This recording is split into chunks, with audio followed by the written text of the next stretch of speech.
Hello friends, ಎಲ್ಲರಿಗೂ ನಮಸ್ಕಾರ. ನಾನು ನಿಮ್ಮ SMKV.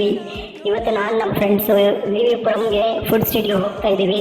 ಹೋಗ್ಬೇಕಾದ್ರೆ ಸ್ಟಾರ್ಟ್ ಮಾಡಿದಾಗ ನಾವು 12 ಗಂಟೆ, ನೈಟ್ 12 ಗಂಟೆ ಬಿಟ್ಟಿವಿ. 12 ಗಂಟೆ ಬಿಡಬೇಕಾದ್ರೆ ಇವತ್ತು ಆಗಸ್ಟ್ 15ರಿಂದ ಮೆಟ್ರೋ ಪಿಲ್ಲರ್ಗಳಿಗೆಲ್ಲ ಕಲರ್ಸ್ ಲೈಟ್ ಹಾಕಿದ್ರು. ಅದ್ರ ಜೊತೆ ಕಲರ್ ಜೊತೆಯಲ್ಲೇ ಕೇಸರಿ, ಬಿಳಿ, ಹಸಿರು ಕಲರ್ ಅಂತ ಇನ್ನೂ ತುಂಬಾ ಅದ್ಭುತವಾಗಿ ಎದ್ದು ಕಾಣಿಸ್ತಾ ಇತ್ತು. ರೋಡ್ಗಳಂತೂ ಒಳ್ಳೆ ಫಾರಿನ್ ರೋಡ್ ತರ ಕಾಣಿಸ್ತಾ ಇತ್ತು. ನಮಗೆ ನೈಟ್ ಔಟ್ ಹೋಗ್ತಿದ್ವಿ ನಾವು ಇವತ್ತು. ಒಂಥರ ರೋಡ್ ಫುಲ್ಲು ಖಾಲಿ ತುಂಬಾ ಮಜವಾಗಿದೆ. ಮಸ್ತಾಗಿ ಎಂಜಾಯ್ ಮಾಡ್ತಿದೀವಿ. ಹಾಗೆ ನಾವು ಹೋಗ್ಬೇಕಾದ್ರೆ ನಮ್ಮ ಫ್ರೆಂಡ್ ನನ್ನ ಗಾಡಿ ಓಡಿಸ್ತಾ ಇದ್ದಾನೆ. ನಾನು ಗಾಡಿ ಓಡಿಸಲ್ಲ, ಅವ್ನು ತುಂಬಾ ಸಗದಾಗಿ ಕಾಣಿಸ್ತಾ ಇದ್ದಾನೆ.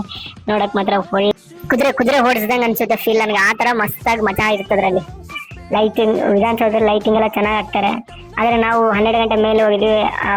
ಆಗಸ್ಟ್ 15 ಲೈಟಿಂಗ್ಸ್ ಎಲ್ಲ ತೆಗೆದು ಹಾಗೆ ಬರ್ಬೇಕಾದ್ರೆ KR ಮಾರ್ಕೆಟ್ ಹೊರಗಡೆಯಿಂದ ಬಂದು ಫುಲ್ ಅವತ್ತು ಮಾರ್ಕೆಟಿಂದ ಅಲ್ಲೇ 1 ಕಿಲೋಮೀಟರ್ ಒಳಗಡೆ ಮಾವಳ್ಳಿ ಬಿರಿಯಾನಿ ಅಂತಿದೆ. ಅಲ್ಲೋಗಿ ನಾವು ನೈಟ್ ಅಲ್ಲೇ 3:30ಗೆ ಓಪನ್ ಆಗುತ್ತೆ ಅಂಗಡಿ.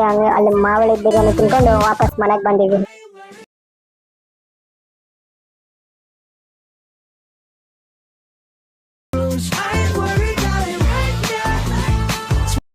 Thank you for watching.